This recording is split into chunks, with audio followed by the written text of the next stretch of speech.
This episode is brought to you by the Fertility Awareness Mastery Charting Workbook, the first beautifully designed, fully customizable paper charting workbook designed with you in mind. With 3 years worth of charting pages, the Fertility Awareness Mastery Charting Workbook has you covered. If you've been looking for a solid alternative to charting apps, you'll love this charting workbook. The Fertility Awareness Mastery Charting Workbook is available in both Fahrenheit and Celsius editions, and it's available in spiral-bound, paperback, and ebook versions. Head over to fertilityfriday.com/workbook to order your copy today. That's fertilityfriday.com/workbook. This is the Fertility Friday podcast, episode number 419.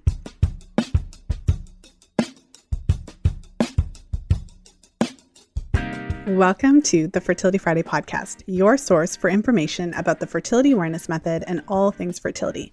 I'm your host, Lisa Hendrickson-Jack. I'm the author of The Fifth Vital Sign and the Fertility Awareness Mastery Charting Journal. I'm a certified fertility awareness educator and holistic reproductive health practitioner with nearly 20 years of experience teaching women to connect to their fifth vital sign through menstrual cycle charting, balancing hormonal health, and optimizing the menstrual cycle without hormones. I'm outspoken about hormonal birth control and its impact on fertility and overall health because you have the right to know how your body works and how artificial hormones disrupt that natural process. I teach women's health professionals how to utilize the menstrual cycle as a vital sign in their practices, and I host live coaching programs to help you achieve optimal fertility and health because it's important to have healthy menstrual cycles regardless of whether or not you want to have babies. I'm also a wife and mother of 2 beautiful boys. I know, I'm a busy girl, but I managed to fit it all in. This podcast is designed to empower you to take full control of your cycles, your fertility, and your overall health. And I'm so excited that you're here with me today.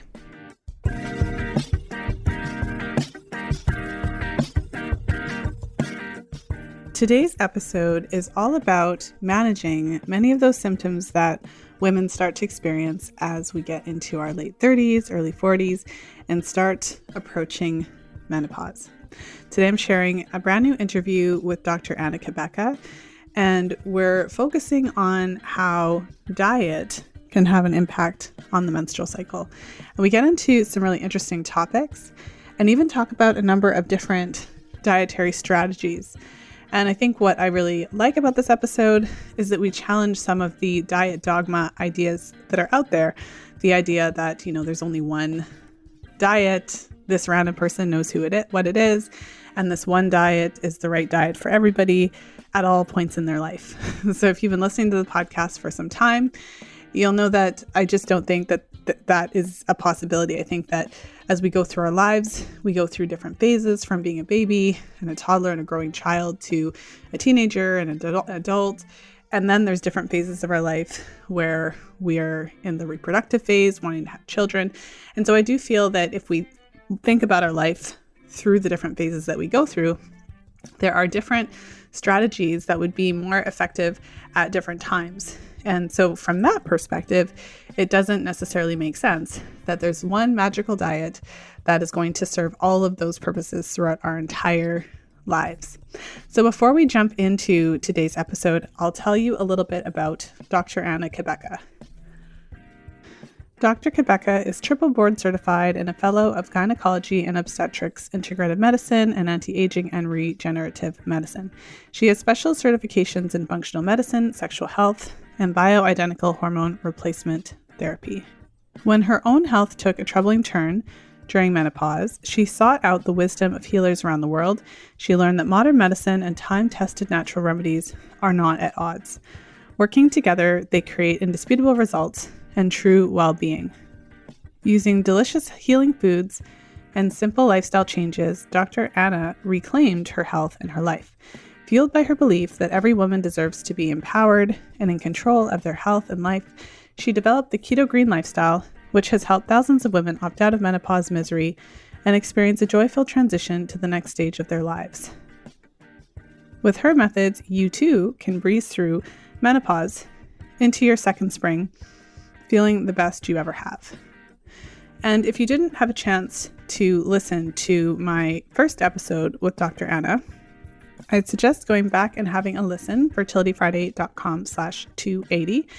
And in our first episode together, Dr. Anna shared her personal experience with losing her cycle after an incredibly stressful period of time and what she personally did to have it come back in the face of what appeared to be a premature menopause scenario.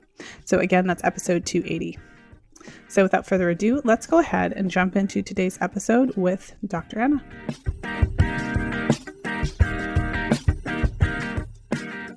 And I'm excited to be here once again with Dr. Anna Cabeca. Welcome to the show and congratulations on your newest book, MenuPause, which I love the title, by the way. Thank you. I know it's a great title. It just makes me laugh every time I say it. Well, yeah, super catchy. And I feel like that leads us right into our discussion today. For all of the listeners, I mean, typically my work and body of work is focused on that kind of reproductive age. So kind of like that 18 to, I mean, I do take my work up until that age, 45 typically, but because I'm teaching charting, I think a lot of my clients are falling into that general reproductive life stage. And many of my clients are falling into that premenopause stage, although I don't necessarily work with clients who are past menopause. I have a few in different capacities, but your work is focused, I think, a lot more on that premenopause/menopause stage. And I would love to start off just by asking what inspired you to kind of focus on that demographic. And also, what are some of the major challenges specific to women during that age group? Oh my gosh, it's the most underserved population there is. It really is. It is the most underserved and misunderstood population, really, Lisa. And I know this because my mess became my message. Like I struggled with early menopause, diagnosed at 39 with infertility and early menopause, reversed that. Then full-blown perimenopause symptoms, just chaos at 48.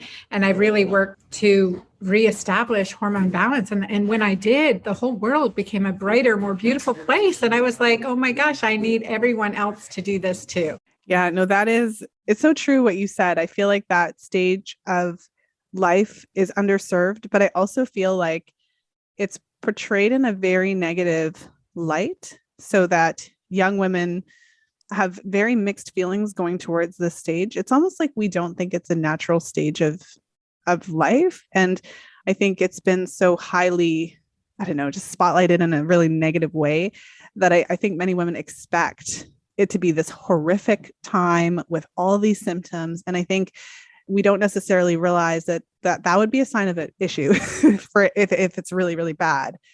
So that part of it, but also we have such a negative expectation. We have such a low bar of what we expect for this time that we kind of just expect that it's going to be terrible. So maybe talk a little bit about your experience with some of those ideas and expectations around that particular time of life. Yeah. The whole thing is that we look at it in a negative light. We look at menopause as aging and aging rapidly. And from there, what happens? Incontinence, dementia, Alzheimer's, no sex. And it's just terrible. And I think in other cultures and through my journey, and I talk about this in MenuPause, I talk about menopause around the world because I've experienced other cultures. And one of the things that I learned from the Japanese culture is that the word they use for post-menopause is konenki, which means second spring, a time of renewal. And isn't that beautiful? A second spring, that's very good. Then in America, you say the winter of your life or you're rowing north. What is, that cold, icy terrain what is going on? And so I think it's really important to look back and say, okay, what is important for hormonal balance? What do we need to do? And what are the problems? And when I look at that in menopause and perimenopause, the symptoms of the brain fog, the mood swings, the weight gain without doing anything different, right? That's critical. The weight gain without doing anything different. I experienced all of that. And I was a mess. And I was a single mom with 3 kids at home, 1 in elementary, 1 in middle school, and 1 in high school. And it was a true time of chaos. And through that discovery and finding my keto green way, that pulled me out of the depths of hell to be able to write 3 books, have hundreds of thousands of people online that are reading and doing my work. And I wasn't able to do this when I was 48. I'm 55 years old now with a 14-year-old, that miracle baby I had at 41.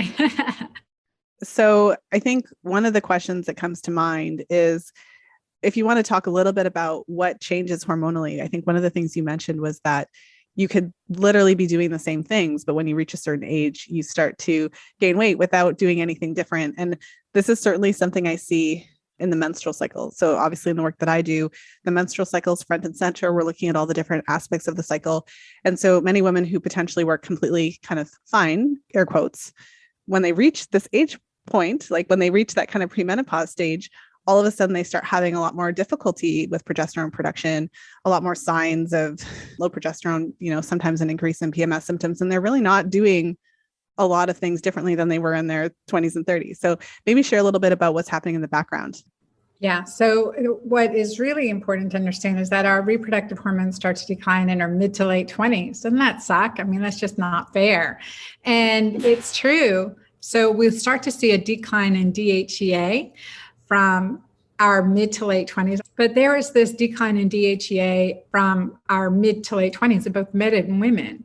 And so by the time we're in our 60s, 70s, we have 75% less. And then in our mid to late 30s, progesterone starts to decline. Well, progesterone and DHEA both are precursors to estrogen and testosterone. And progesterone is a direct precursor to cortisol, our stress hormone.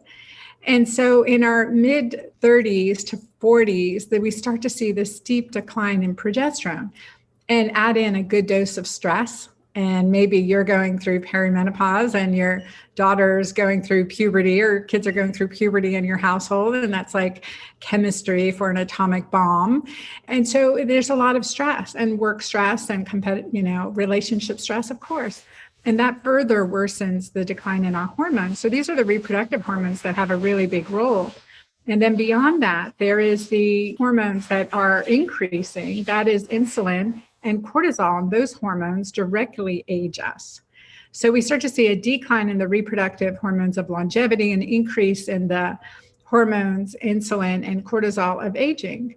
But now it's a transition that we can decrease the progression up versus increase the progression up. There's certain ways the standard American diet increases rapid progression of rapid aging. Stress increases rapid progression of rapid aging. And the opposite is true. Love, good relationships, how we nourish our body. Food is so critically important that we have to really understand it is important what we eat. And we used to not think that. We used to just count calories. And we used to say fat was bad. And we had so much misinformation. We weren't really looking. We were just, and it's important to understand what works for us. And the same thing doesn't work for everyone. Mm-hmm. I mean, I really appreciate how you described it. I feel like, again, alluding to my comments about how we're often taught that this is like a really negative thing or kind of even a natural thing. But I think from my perspective, this is a natural stage of life, winding down one stage of our lives. And the way I look at it and describe it to clients isn't that there's something wrong with you, but it's just that at this stage, as we get older, it seems like we have a little bit less resilience in certain areas. I think a great example of that is your focus on balancing blood sugar, the issues that as we get older, the sensitivity we might have to some of those things that we didn't before. So maybe that would be an interesting topic to delve into a little bit, the topic of insulin resistance and how just by nature of this different stage of life that we're entering into, how we respond differently to literally the same foods that we were consuming before.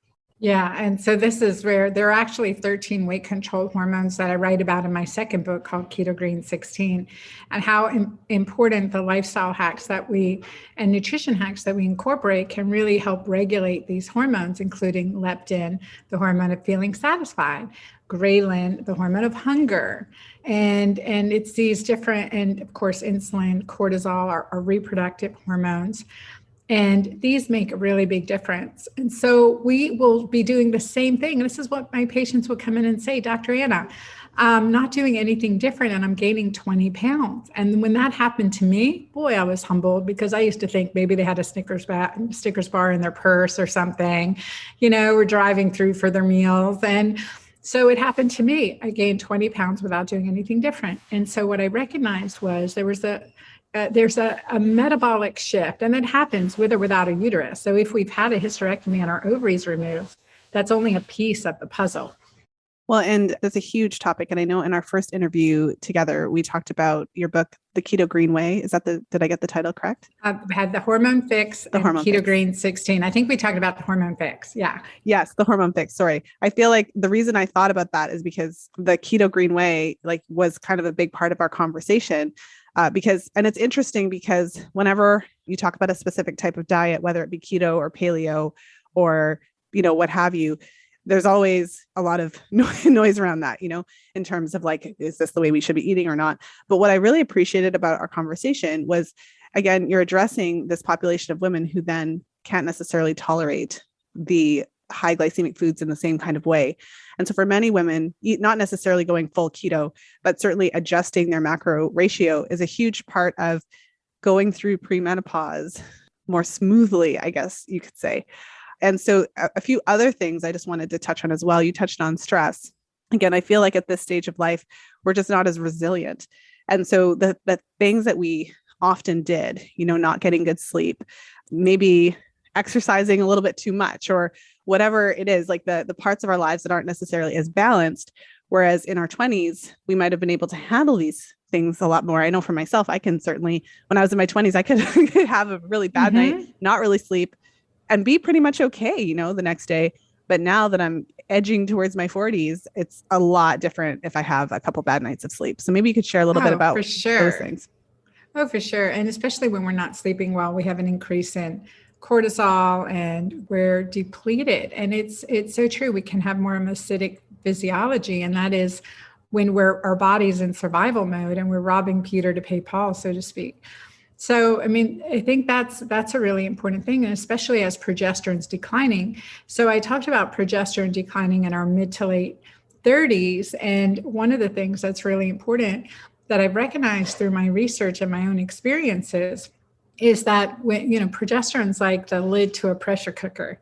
And as the pressure's increasing in our 35 to 60 age range and our progesterone's depleting, it's like taking the lid off a pressure cooker. And all the things that you used to tolerate and handle, you just can't anymore. And so improving our progesterone is produced by our ovaries in women predominantly. And then our adrenal glands as well will produce progesterone. So if we're under stress, we're going to be depleting that progesterone even more. So off comes the lid of the pressure cooker. And progesterone is a hormone for mood and memory and metabolism. It's really one of those regulating hormones. It's a mother hormone to all our other hormones, to most all of our other hormones or other steroid hormones. And so what's very fascinating, what I recognized is that progesterone's been used to treat traumatic brain injury. It's been used for memory. And definitely when I used it in women who'd had a hysterectomy and were told they didn't need progesterone, and I used it to help them balance their hormones, because I believe you need a progesterone with or without a uterus. Other parts of our body need progesterone, bioidentical progesterone. And so I would prescribe it, and patients would come back time and time again and say, Dr. Anna, I feel like a cloud has lifted. I've lost 10 pounds. I feel so much better. I'm sleeping better. So all of those factors played in to improving their metabolism. But the depletion of progesterone is a really big issue. And what we know from current research is that our brain will use glucose for fuel. So where does the memory and the brain fog and all this come in, and how does that play in, right? And one of the things that I recognized when I was going through that second spiral of deep perimenopause at 48, I was really struggling, and I had the brain fog, the mood swings, the memory loss, and I used to have a really perfect memory. So it was disruptive, but the worst thing was when I gained 20 pounds without doing anything different. That triggered action. So I started using ketones for fuel, right? Shifting from glucose to ketosis. And in a healthy, and as I got better at it, I got into a healthy way. And what I recognized is that my memory was sharp. I was clear. I was focused. I call it energized enlightenment. I think there's a spiritual, energetic combination of getting in ketosis and alkaline at the same time. And what happened was that research showed up a couple years later that looked at this time period between 35 and 55, and they call it neuroendocrine vulnerability. At least I call it neuroendocrine vulnerability. And we see all those symptoms I just mentioned. And the reason is that the gluconeogenesis in the brain is estrogen dependent. Well, I believe more it's progesterone dependent, progesterone a precursor to estrogen. You need that. But gluconeogenesis in the brain is estrogen dependent. And use of ketones in the brain is not hormone dependent. So use of ketones for fuel in the brain is not hormone dependent. And that's the shift. And so not only like menopause is natural and mandatory for all of us, just like puberty, but suffering is optional. Suffering is optional. So as we go into this stage of life, we have to shift our fuel source. So there's a hormonal problem, but there's a fuel problem, how we're fueling our body. There's a healthy way to get into ketosis, and there's an unhealthy way. And the healthy way is the keto green way. And that's what I teach about what we eat, when we eat, how we eat, who we're eating with. All of those things affect our body. Well, maybe share a little bit more about that. I think that, this conversation around food and what we should eat is very complex. And being that I work with clients day in and day out, it's clear that there's so many mixed and conflicting messages around what we should eat. And I think one of the issues, personally, my opinion, is that there's often this idea that there's this one way for everyone to eat at all the different times of your life. And I think that's one of the first challenges, because there are certain diets out there where it's kind of like, this is how to eat for your whole life. But then, like you said, when you turn a certain age or go through a certain phase and all of a sudden your body's responding differently to the same things that you did. I feel like that in and of itself is clear evidence that there are more optimal ways to eat at different points of your life. So maybe share a little bit about, the keto green way that you're talking about and why it's so important. For example, I think a lot of women who would find themselves experiencing these symptoms, we just want the fix. Like, okay, so I gained this weight. Like, okay, so then I'm just going to exercise it off, or I'm just going to diet. Or we often think that there's a simple fix, but you're sharing a totally different way of looking at this. So maybe kind of go into that a little bit more. Yeah. And there's a couple of reasons why, right? Like what helped me with my infertility. And I actually was on the phone with a reproductive endocrinologist that I know very well the other day. And we were talking about things that trigger early menopause, like endometriosis is associated with earlier menopause. And I was questioning whether the IVF treatments or infertility treatment, injectable meds, was associated with early menopause. The research is conflicted in this. And Kourtney Kardashian made a statement that said my IVF treatments put me in early menopause. And I'm like, I had the high dose infertility treatments and early menopause. So and was able to reverse that. What were the triggers there? What are some of the confounding factors that are happening there? What are the stressors on our body? And I certainly know that stress can affect early menopause. Absolutely, without a doubt. And if someone tells you that's not true, they are wrong. That they are wrong. And so I think it's hard. These are hard things to measure though, right? These are hard things to measure. So I think that, when we're looking at why, and this reproductive endocrinologist is like, yeah, I love your work. I've been telling my patients to do a low carbohydrate, more ketogenic diet. And when they do that, their IVF cycles are better. We have better IVF cycles. So it's just that part of, honestly, how we were designed and Mother Nature. But there are certain things, I'm working in the keto green world now since 2015 and bringing my program online in 2015. I've, ran into things where people have some trouble. So sometimes they're doing keto green and they're on this plan for a while and they're like, Dr. Ann, I'm stuck. I'm at this plateau. And I've been there too. I'm like, okay, what now? And there's something we have to pause. So in my new book, MenuPause, I came up with 5 different pauses to help us break through a plateau, to help with symptoms, to further figure out what's going on. And I can talk about those 5 pauses if you want, Lisa. Yeah, sure. That would, and I'm really curious to know kind of like how that ties into your title and like what it pauses. So yeah. Yeah. So MenuPause is such a great title.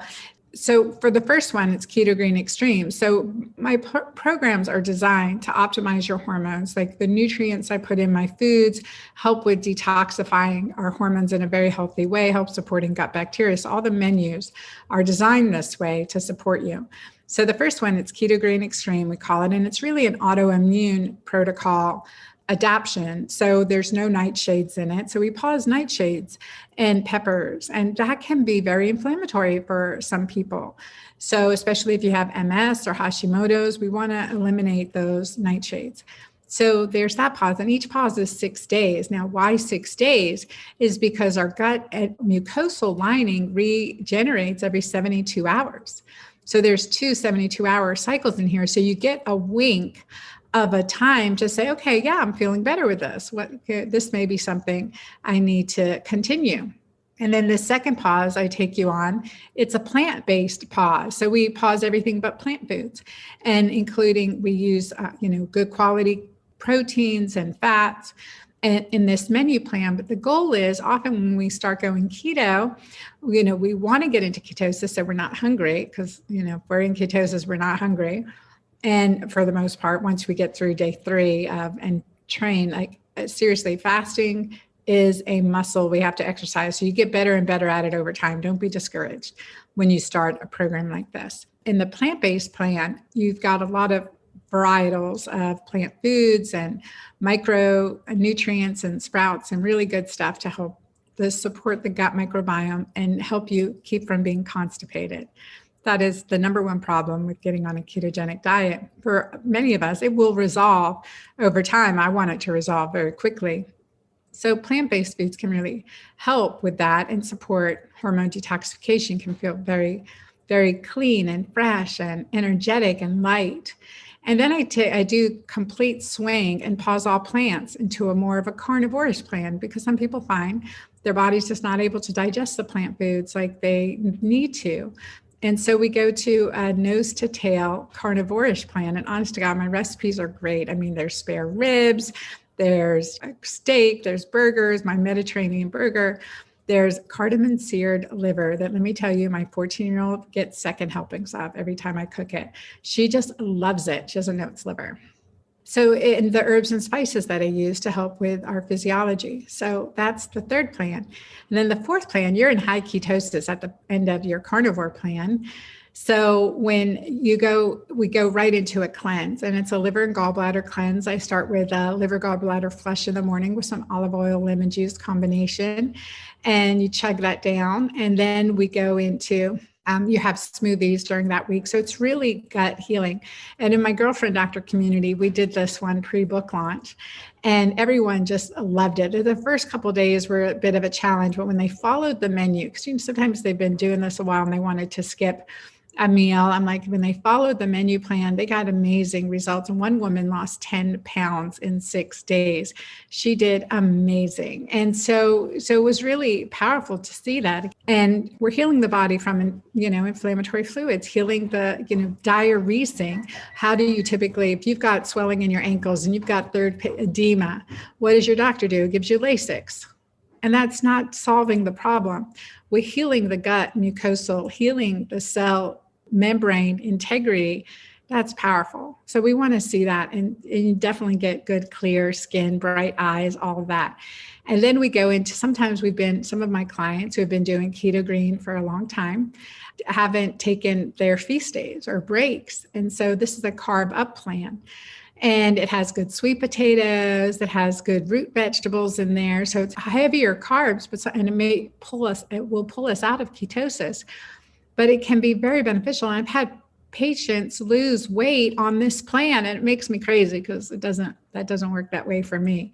So, but I'm very, very good about taking my feast days.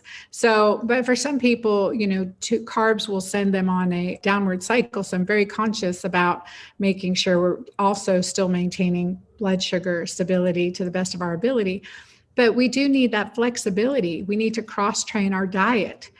Just like we need to cross-train our exercise routine. And as much as we don't want to do it, it is better for us. It creates more resilience.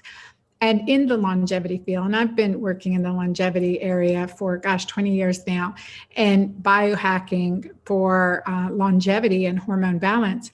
And, we focus a lot on hormone replacement and this, that, but I'm telling you, when we optimize our insulin sensitivity, when we optimize oxytocin, the powerful hormone of love, bonding, and connection, and moderate our stress hormone, cortisol, that is the key to longevity.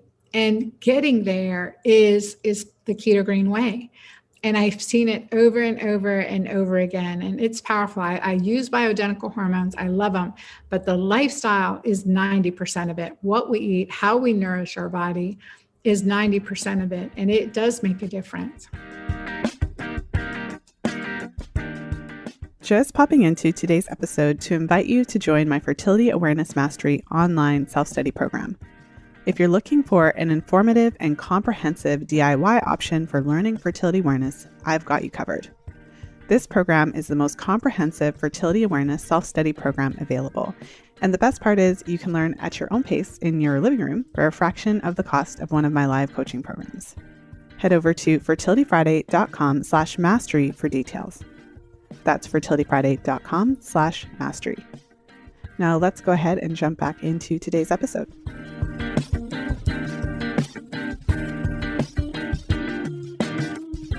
What's really interesting about how you broke down the different pauses is that I think that in many ways it kind of highlights the different things that different diets do. And then you do it in an interesting way because, for example, there are many people who might want to live a lifestyle where they're only eating one way or another, whereas your work is bringing them together and kind of showcasing the different kinds of things that they do. I don't know, maybe talk a little bit about that. I feel like with the kind of time that we're in right now, there's certainly these ideas that, okay, well, this is the way everyone should eat, and this is how they should eat forever. And there's always this kind of idea that this is the diet now. Okay, so carnivore, okay, this is the way to eat. Okay, so a vegan, this is the way to eat. Okay, so paleo, this is the way to eat. And there's always kind of this idea that it's like, this is going to work for everybody. So maybe share a little bit about then. I feel like, okay, so when you were talking about it, I feel like if I were to go through that, it seemed like my body would go through a lot of changes because there's so like wildly different ways that you're eating. And when I thought about it, so, I'll just share my kind of first impression was that you learn a lot about what you actually, like what actually makes you feel good, what makes you not feel good.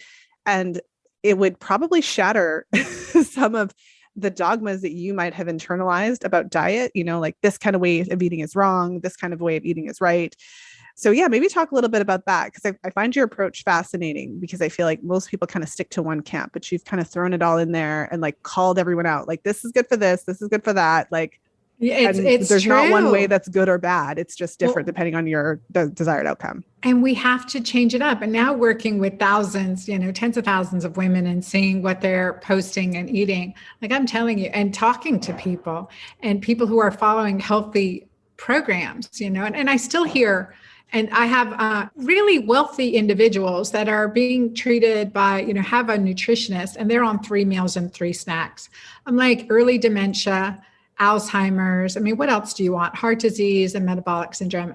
Over 50, that does not work. That does not work. That's chaotic. You need, especially guys, 1 or 2 meals a day. You're good. Women, 2 or 3 meals a day, but no snacks. And I'm pretty much a 2 meal a day person now.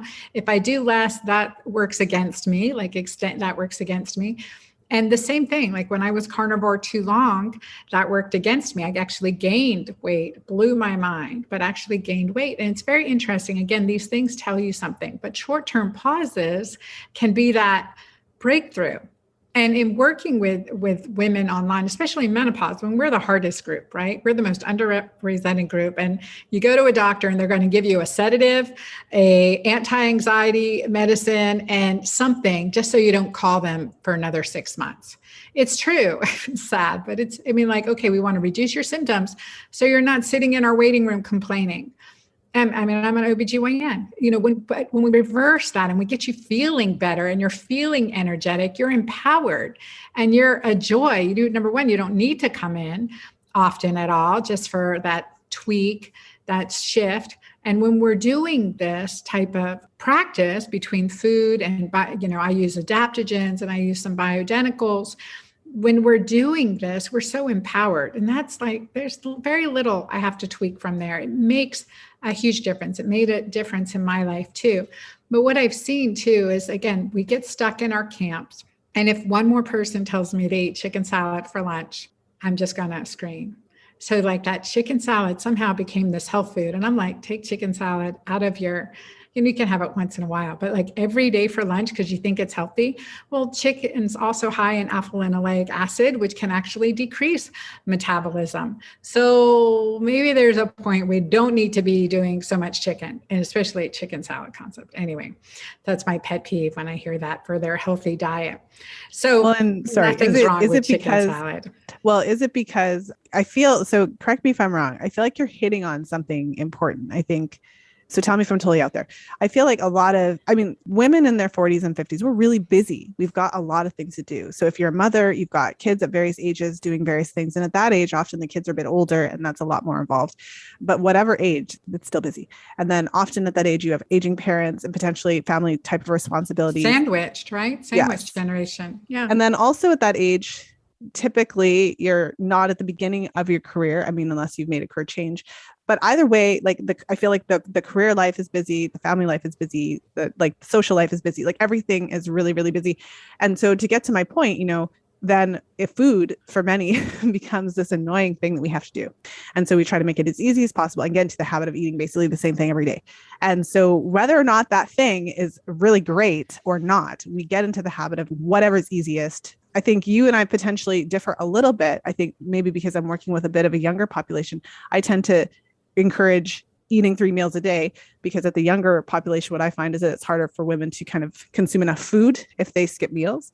But either way, a lot of women will choose to drink coffee in the morning, skip breakfast, all of that kind of stuff. And not necessarily because it makes them feel so great, but because it's easier. Is that kind of what you're touching on with the chicken salad every day?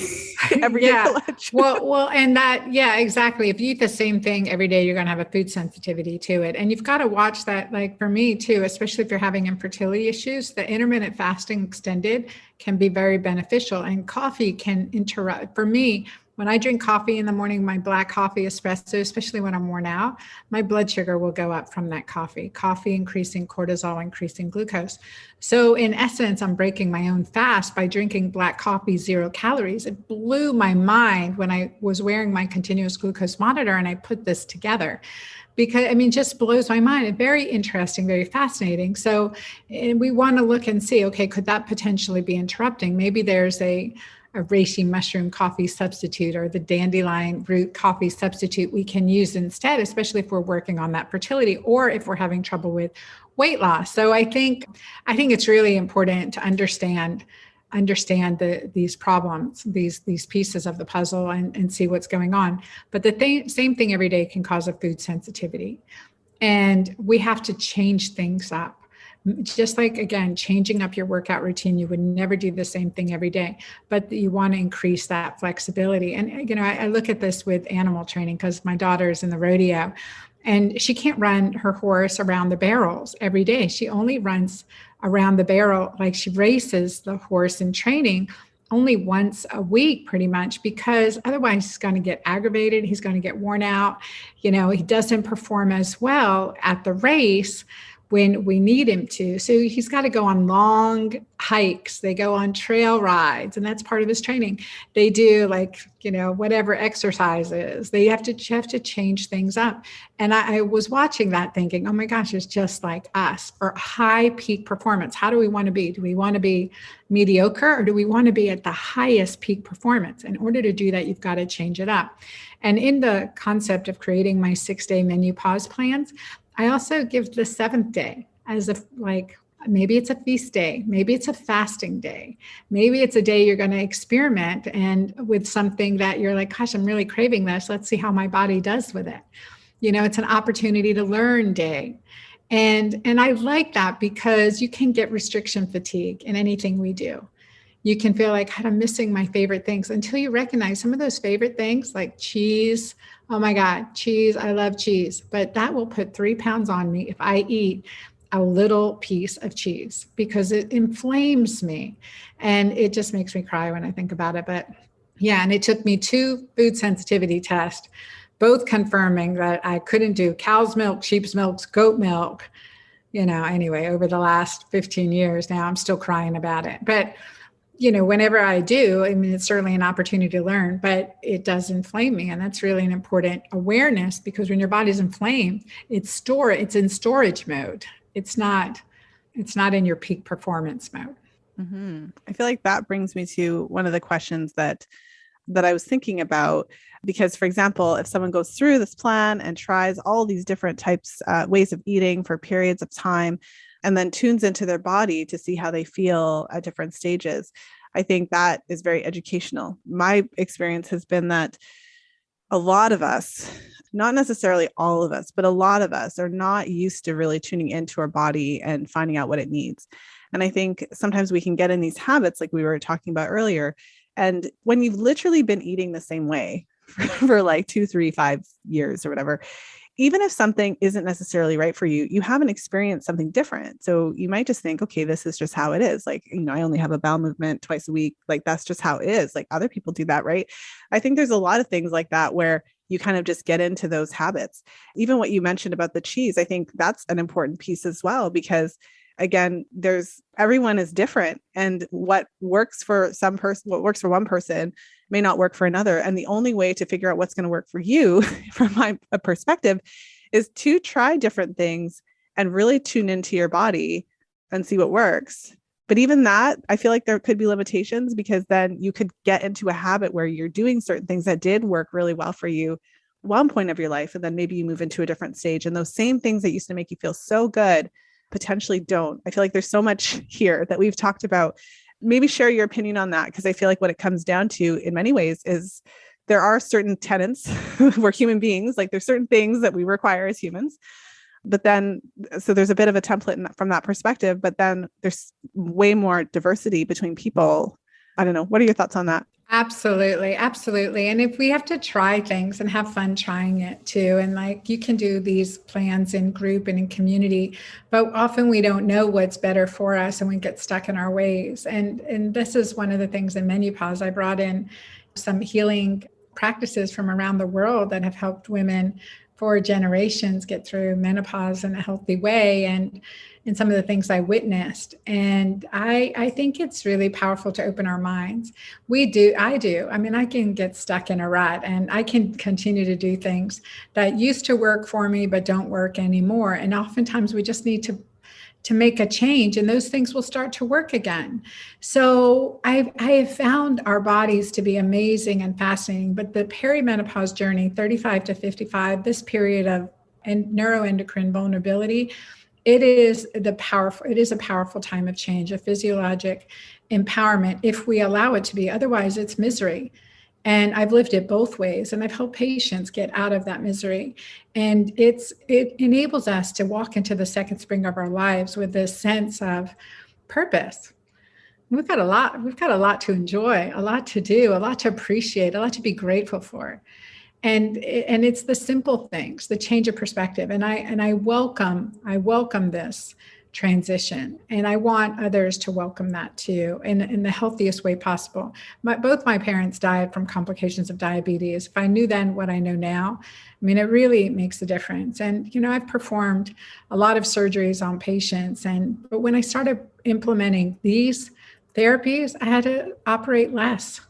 I had to medicate less. And patients did so much better. And it's different when you're treated by a physician and you're like, say, for example, you're given a blood pressure medicine and your numbers are better, but you're not feeling any better, versus you empower that patient to lower their blood pressure naturally and they feel better than they have in a decade. Those are things that make a difference. And so that's kind of been my journey, my own journey around the world, and my own journey in my medical practice, to discover these things and to change things up on a regular basis, to create the optimization, the high performance, the optimization, the peace and easy living that I can enjoy. It's really refreshing to speak to a medical professional who uses food as medicine. I think a lot of us, that's kind of what we're looking for. Like, a lot of us kind of unsuccessfully go to doctors and hope that we're going to get some information about how we can make ourselves healthier. And often we're just left with a prescription and a lot more questions than we had, coming in. And one of the things I was thinking about as well, I mean, I was thinking back to what you said about the word for menopause. I think you said was it Japanese? Yeah, konenki. Mm-hmm. Yeah, and how for it means second spring. And I mean, I think of that and I just think how positive it is. because really it is. I mean, it makes sense. I mean, we don't describe it that way, but what is spring? It's a time of new life. And essentially when you're kind of moving from one transition to another, that's basically what it is. And so one of the questions I just wanted to ask you about, again, our culture has a really conflicted relationship with premenopause and menopause. We look at it in a very negative way. And many women, for one reason or another, do end up having a hysterectomy at an earlier age. It's not as, I don't think it's as commonly done as it was maybe 20 years ago, but it's still a thing. And there's this kind of idea that once you're done having kids, if you are having kids, or if you never want kids, you kind of don't even need a uterus, or, it's kind of de-emphasized. So maybe share a little bit about why it would be a good thing to maintain our health and overall, like through a lot of things we've talked about today. I'm thinking potentially if we were to optimize our diet, what's best for our body, what works to balance our blood sugar and to optimize our hormone production, then we would potentially cycle longer than we would otherwise. And this would be a good thing. That's a good thing. That's longevity. Yes. The longer and this is the areas of research of some of the longevity institutions are looking at how do you preserve ovarian function for longer and reproductive potential for longer in a healthy way, right? And that is a key marker of longevity. So if I was menopausal at 39 and wasn't able to reverse it, what would I be like right now at 55 years old? That's the question. That's, I don't know. I'm the N of one. So, right. Each of us have our own journey, but I imagine I would have followed the course of my mom and had my first heart surgery at 52 and died at 65, undergoing a second heart surgery. That was the course I saw my mom struggling for the last 15 years of her life for oxygen. I mean, it's inflammation and hormone imbalance and adrenal fatigue. I mean, I always say the triad of the devil's pitchfork is inflammation, hormone imbalance, and adrenal dysfunction. And so there's a combination of things that are wrapped into that. But and my ovaries were shut down. I mean, shriveled up on ultrasound, and it completely revived for a whole nother decade. That's powerful medicine. That is something through lifestyle that no prescription could do. And be careful when we're on our prescriptions too. We can suppress our own natural ovarian function on prescriptions like birth control pills do. That is not enhancing longevity. We have to be very cognizant of that. And I think, again, God, I wish there was more research in this, but I think there's some organizations that are trying to research this. Mm-hmm. I mean, it goes hand in hand with what I always talk about on the show and the title of my book, The Fifth Vital Sign, because if we think about the menstrual cycle as a vital sign being about more than just reproduction, then it would make sense that in the healthiest situation, when we take good care of ourselves and when the stars align, for example, that we would have that reproductive function until it stops naturally. And the average age, from my understanding, falls somewhere between 45 and 55. And imagine that, imagine having, obviously at 55, if you're still having ovulatory function, it's not that you're going to be conceiving, the egg quality isn't there. But in terms of the hormone production that you're getting from your ovaries, even though it's obviously less than it would be in your 20s or 30s, there's so much value in that, and that's something that we should be talking about. And some of the questions that you raise that we don't necessarily have the answers for, what is the effect of IVF multiple times, the infusion of synthetic hormones? What is the effect of 20, 30 years of birth control? I mean, I think we know to some extent, but obviously there's a huge gap in that research because, I mean, it's kind of like, who cares in a way from the perspective of like, who's going to fund studies and where's the money going and things like that. A lot of the money for studies, for anyone who's a research geek like myself, comes out of IVF research. So when there's money involved, they'll study it, but like, who's studying menopause? Like, where's the money in that? Absolutely. Exactly. Where's the money in that? I mean, seriously. That's the challenge. And again, menopausal women, when we've invested in studies like the Women's Health Initiative and HERS trial, led catastrophic results for the insurance companies. So we have to recognize that, right? It was catastrophic for them. And they're still trying to recover and claim their piece in the market.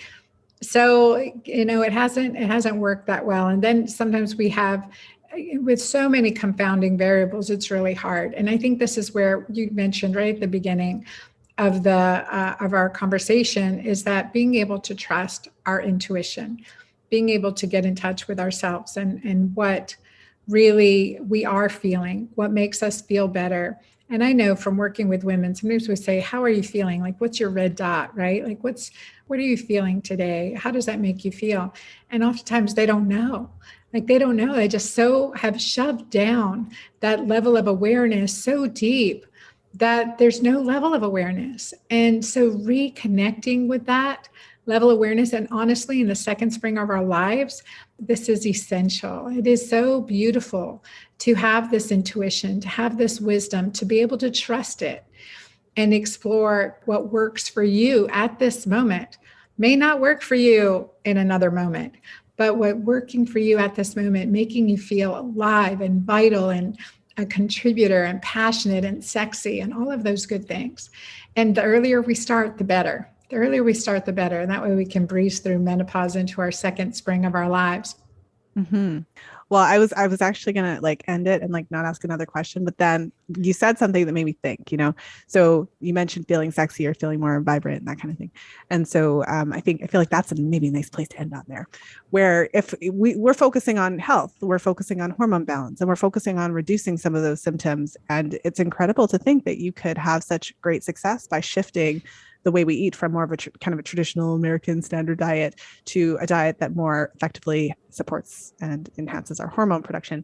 And so maybe you could share a little bit about how that not only helps our health, but how that might improve our sexual function and enjoyment at that age. Because of course I think we're all pretty familiar with just the idea, okay, when you get that, older, vaginal dryness, low hormones, not a good sex life. It doesn't have to be that way. It doesn't have to be that way. It doesn't have to be that way. Honestly, the ketogene way, again, heals the gut, and the vagina is an extension of the gut. Healthy fats are critical.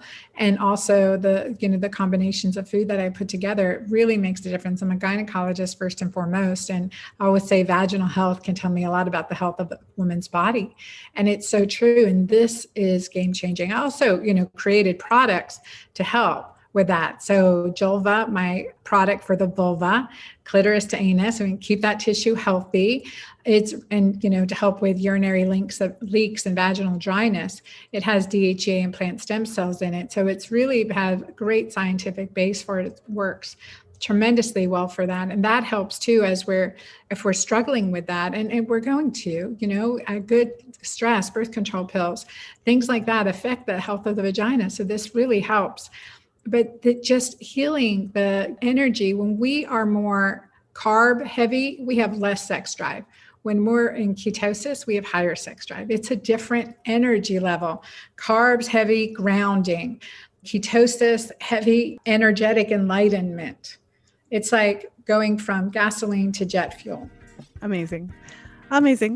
Well, so as we bring everything to a close, I just want to thank you so much for being here. I know that you're in the midst of some busy things, and so I'm sure our audience, didn't mind too much. There was a little bit of noise at the beginning of the show, but I'm really glad we were able to make it happen, because this was literally the only time that it was going to work. I know. Thank you. So I really appreciate you being here. Maybe just share a little bit about where you are on the socials so everyone can kind of go find you, a little bit about your books. I know there's obviously more than one, so maybe just share a little bit about that and where we can learn more.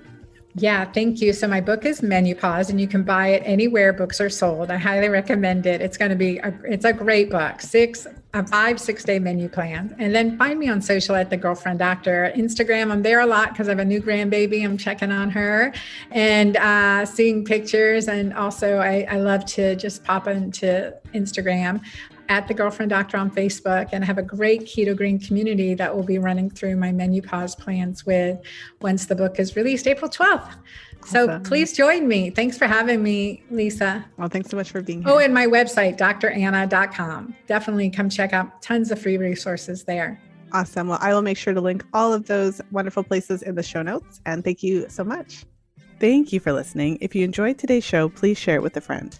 You'll find the show notes page for today's episode over at fertilityfriday.com/419. I hope that you enjoyed today's episode with Dr. Anna.